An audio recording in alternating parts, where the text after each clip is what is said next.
Auckland, 1855. A city of muddy streets, wooden taverns, and restless hearts. By day, traders bartered across cultures.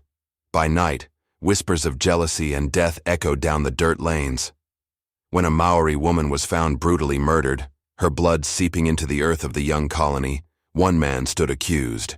Charles Marsden, an English laborer with a violent temper and a dark secret. His crime would ignite fury across tribes, terrify colonial officials, and end with a noose swinging over the Auckland jail. This wasn't just a murder.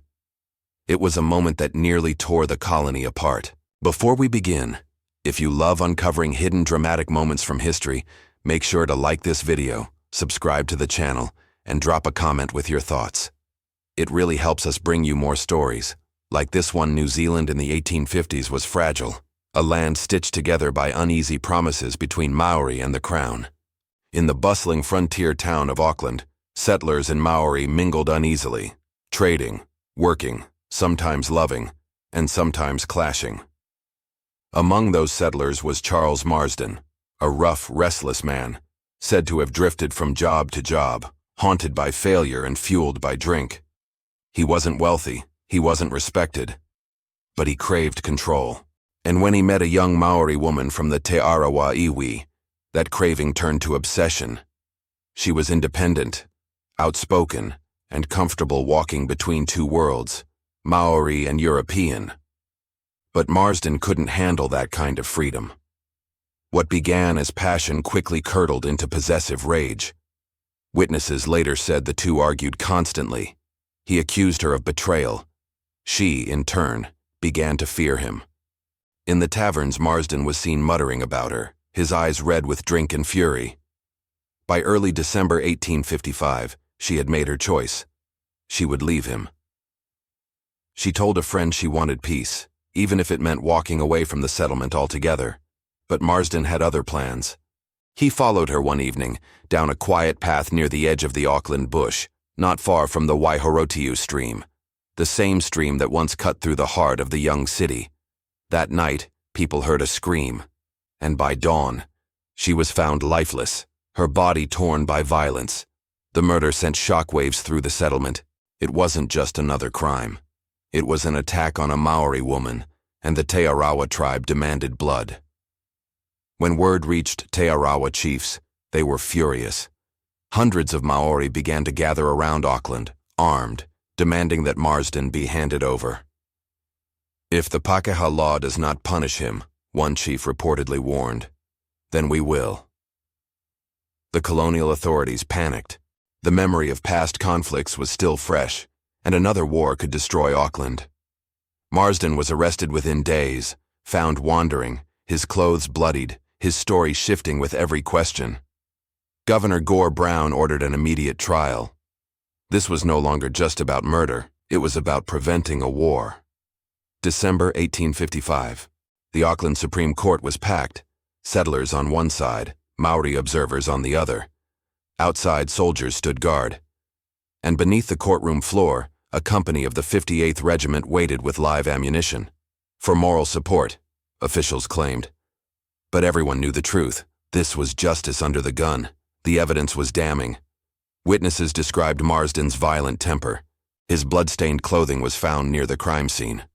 One Maori witness told the court that the woman had feared Marsden for days, saying he had threatened to kill her if she left him. Marsden's defense was weak. He claimed he was drunk, that he didn't remember. But the jury wasn't swayed. After barely an hour of deliberation, they returned with one word that sealed his fate: guilty. As the verdict was read, the courtroom fell silent.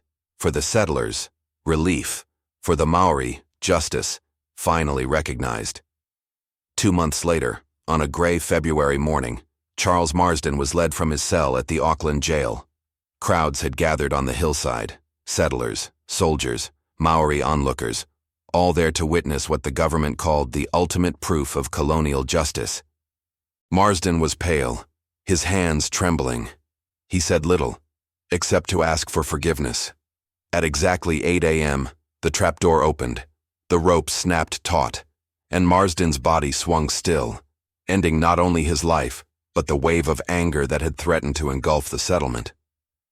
When news of the execution reached Tarawa, the chiefs reportedly nodded in grim satisfaction.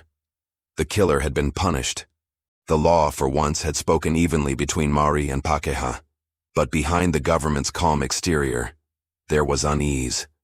The trial had been rushed, the jury had been pressured, and the army's presence had made it clear. This was not pure justice, but politics wearing a judge's robe. For the colonial government, Marsden's hanging was a victory. For historians, it remains a warning. How fear, prejudice, and power can twist justice, even when it seems to be done. Today, few in Auckland remember the name Charles Marsden, or the woman he murdered. Her name, erased from records, is a reminder of how colonial history often silenced Maori women. But her death forced a reckoning. It showed Maori that their calls for justice could no longer be ignored, and it proved that even in the harsh, chaotic world of the 1850s, the law, however flawed, could reach across the color line. The story of Charles Marsden is more than just a forgotten crime. It's the story of a fragile colony standing at the edge of chaos, and a single act of violence that nearly set it ablaze. History hides its ghosts well, but if we look closely, we find their shadows in every old street, every forgotten name. The murder of a Maori woman by Charles Marsden wasn't just a crime. It was a mirror, reflecting the rage, fear, and humanity of a nation being born. If stories like this move you, the hidden tragedies that shaped our world, make sure to subscribe. And let's keep unearthing the past one dark chapter at a time. The past never dies. It only waits to be told. Thanks for watching.